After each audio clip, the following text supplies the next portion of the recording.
So you want to have like his ball, let's say he ball tug, whatever, and it's on the floor there. And then you have him in a down here. And you need the down to be reliable enough that he will stay in it. And then you give the command and he goes, gets the ball, comes back to you, plays tug or whatever. Okay? With me? So then, for no reason, you stim, you wait 1 second, then you tell him to get it. All right? Now, if we're looking to find levels, we do that for as long as it takes until classical conditioning takes effect. And when you stim, he then goes and gets it, right? So it goes, stim goes on, stim goes off, wait 1 second, get it, he goes and gets it. What will happen if he can feel the stim is that within 8 to 12 repetitions, when you stim, he will go to break the position as if he's going to get it, all right? The more training your dog has, the less likely it is that they will actually break the position. But what you will see is like an anticipation of the break of position coming. So you'll see him kind of like either tense like that. Sometimes you see the mouth close. You might see that like he might be just looking at you, kind of being like, hey, what's going on? And then when you stim, he'll narrow his focus at the ball. Those are the indicators that he feels it. And that's at the lowest possible level. That's at level 1. If you do like 14 repetitions in one session and you don't see anything, you just don't see anything that tells you like, yeah, he gets it, then finish that session and in the next session go up. But if you're using Martin Systems gear, I'm telling you, they all feel level 1. Especially if you're using feathers, they all feel level 1.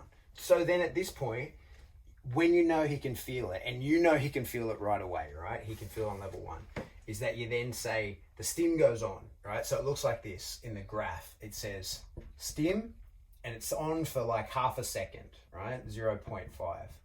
Then you give the command. And in this case, the command is just to get it, right? And then that stim stays on all the way until he gets it, right? And then that's behavior, right?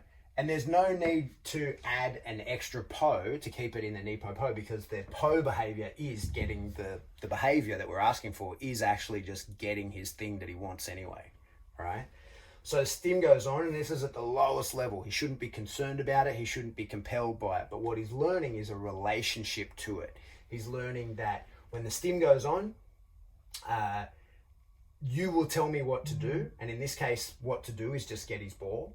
And the moment I do that thing, the stim comes off, right? And there's almost no risk of this going wrong because the behavior, it's not like you're asking for a sit, it's not like you're asking for a heel, it's not like you're asking for anything complex. You're literally just telling him to get his ball, right? Easy peasy lemon squeezy. And so before too long, the stim will be the signal to get the ball, and you'll put it on and he'll go to break the position, or he'll be ready. He'll be like, the stim will be the activator. The stim will announce that the command is coming. Right? So you do a few reps of that, and like it depends. This is where it's kind of a choose your own adventure and how long you want to spend building this. Like for me, I would like to spend a long time, and I want to spend that to the point where now I even try and restrict him from getting the ball. Like I would hold him back and he drags me in. And if you've got like that, the equipment that is his drag equipment, like once you've installed that and like this is your flat collar or your harness or whatever, you want him like scrambling to get it.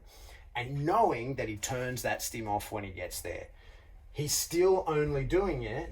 He's still doing it because he wants the ball, the actual thing that he wants, right? That's why he's doing it.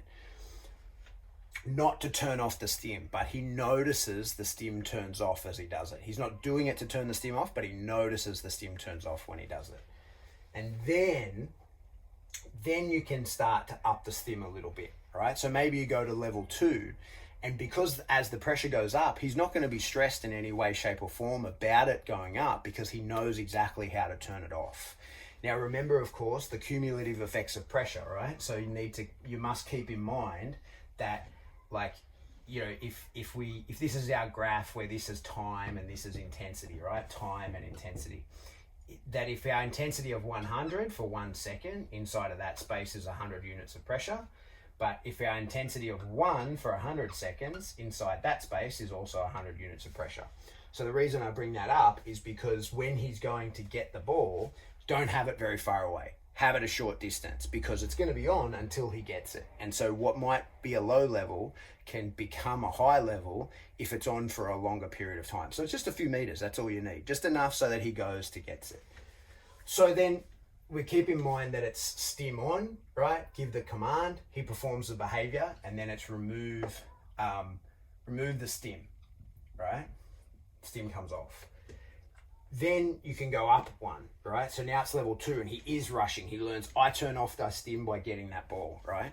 And you build like what we're, almost what we're pushing for is a borderline dangerous obsession with getting the ball. Not dangerous obsession, but like we want him like, I get it, that's heaps of fun. I overcome the difficulty of dragging you in. And also I turn off the stim.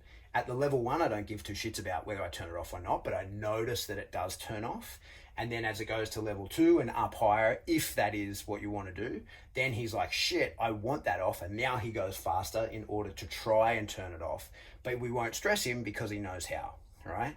Now comes, how do we actually use this into the behaviors? Well, the behavior that we've been asking for is just get the ball. And to him, he doesn't know we're asking for a behavior. He thinks we're saying, just get the ball, right? Now it turns out that this is where we show him, actually, we are asking you for a behavior.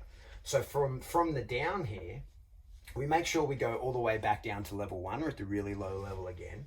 And when he's in the down here, we then go, all right, stim goes on. And of course, he then starts thinking, I'm going to go get that. You say, sit. And is he going to sit? No, because he's anticipating the thing you say is going to be go get the ball. And that's why he must be on a leash. And when you then, whether you have to make it happen or not, doesn't matter, right? You then like lift him into the sit, whatever. You make the behavior happen, the stim comes off. And now this is where it actually becomes the extra thing. He gets his positive reinforcement of go and get the ball.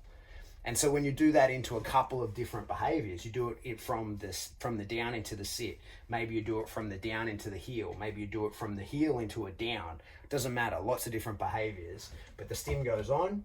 You then give the command, then the dog does the behavior, you remove the stim when he's done the behavior, and then he goes and gets the ball, right? What happens to the dog at that point is he then goes, oh, you're not like compelling me to get the ball with the stim, you're telling me to do what I'm told, right? It's not that one thing of get the ball, it's everything. The stim means do what I'm told. And that's where he can then start to reduce these things so that the stim, instead of being like a half second before the command, ends up being closer and closer to being at the same time as the command. And also you needn't always keep the stim on until the behavior is complete. You can start to reduce the frequency of the stim.